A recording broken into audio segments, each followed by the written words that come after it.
trabalho. O pessoal está só trabalhando.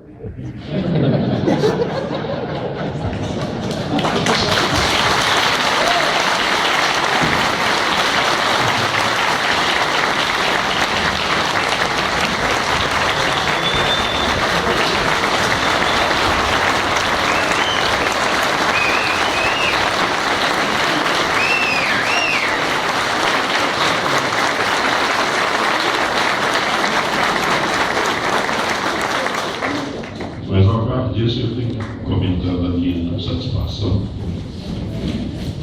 de notar que, embora já afastado na condição de desempregado,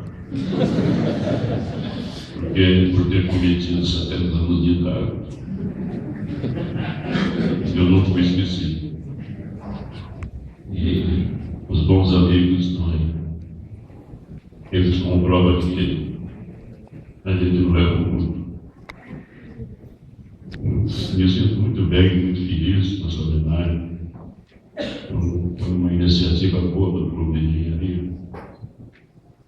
Porque a gente que é engenheiro não faz muita propaganda, não usa muita mídia. E às vezes a dificuldade de vida da gente, o esforço da gente não é conhecido. Mas a gente está trabalhando quietinho e está funcionando.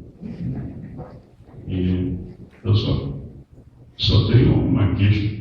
Eu podia ser amigo, mas não precisava falar toda coisa assim, não. Mas são bons amigos e nós vivemos, o nosso combustível é exatamente isso. É a amizade, é a confiança, é a capacidade de se ajudar, e o resto é bastante secundário. Então, agradeço a todos vocês, muito emocionado e muito satisfeito.